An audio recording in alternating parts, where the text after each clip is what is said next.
नमस्कार साथियों, आज के इस वीडियो में हम बात करेंगे त्यागपथी खंड काव्य के प्रथम सर्ग के बारे में।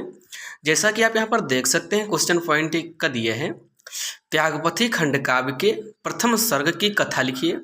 जहाँ पर भी जब भी आपको इस तरीके से पूछा जाएगा, समझ जाना है कि आपको प्रथम सर्ग पूछ रहा है तो प्रथम सर्ग ही लिखना है, पूरी कथा को नहीं लिखना है। इसके अलावा यदि कहीं पर जब पूछा जाता है त्यागपथी खंड काव्य की कथा को संक्षेप में लिखिए या अपने शब्दों में लिखिए, तब वहाँ पर पूरा का पूरा लिखा जाता है। जैसा कि यहाँ पर प्रथम सर्ग की कथा पूछ रहा है, इसलिए हम यहाँ पर सिर्फ एक ही सर्ग की कथा लिखेंगे, क्योंकि आपको पता होना चाहिए जब आपको संक्षेप में लिखना होता है तो उसके नंबर आपको वहाँ पर ज़्यादा मिलते हैं, और जब किसी एक पॉइंट का ही लिखना आता है, प्रथम सर्ग द्वितीय सर्ग ऐसे करके, तो वहाँ पर आपका एक नंबर ही दिया जाता है। इसलिए आपको पूरी कथा को नहीं लिखना होता है।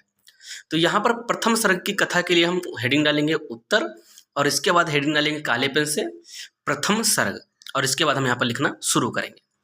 प्रथम सर्ग में हम यहाँ पर लिखने से पहले आपको बता दें, जो उत्तर हेडिंग होगी आप वहाँ पर नीले पेन से प्रश्नोत्तर नंबर 1 करके डाल सकते हैं, अन्यथा आप वहाँ पर सिर्फ उत्तर हेडिंग नीले पेन से डालें और इसके बाद काले पेन से हेडिंग डालें प्रथम सर्ग, और इसके बाद लिखना शुरू कर दीजिए।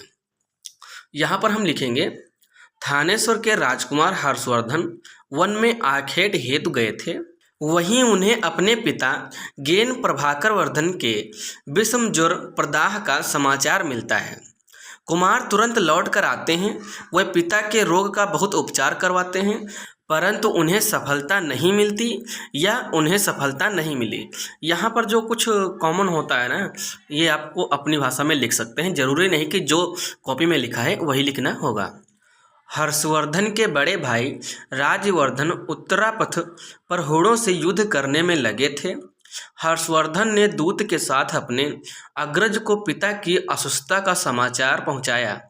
इधर हर्षवर्धन की माता अपने पति की दशा बिगड़ती देख आत्मदाह के लिए तैयार हो जाती हैं। हर्ष ने उन्हें बहुत समझाया, पर वह नहीं मानी और हर्ष के पिता की मृत्यु से पूर्व ही वह आत्मदाह कर लेती हैं।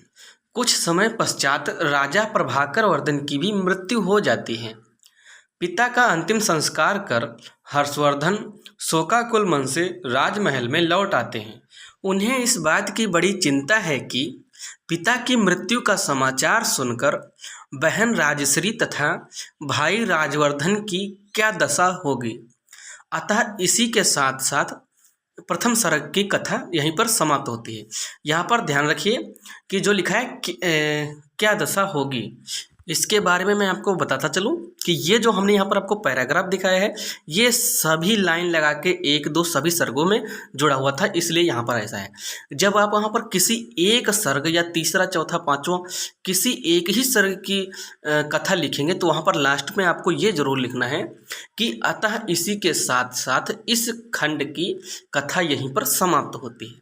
तो इसमें भी आपको यहाँ पर लिखना है, जब लिखेंगे राजवर्धन की क्या दशा होगी, अतः इसी के साथ साथ प्रथम सर्ग की कथा यहीं पर समाप्त होती है। बस ये लिख देंगे, ये हो जाएगा इसका द एंड। तो बस आज के लिए इतना ही, मिलते हैं अगले वीडियो में, तब तक के लिए बाय बाय। सब्सक्राइब, लाइक और शेयर।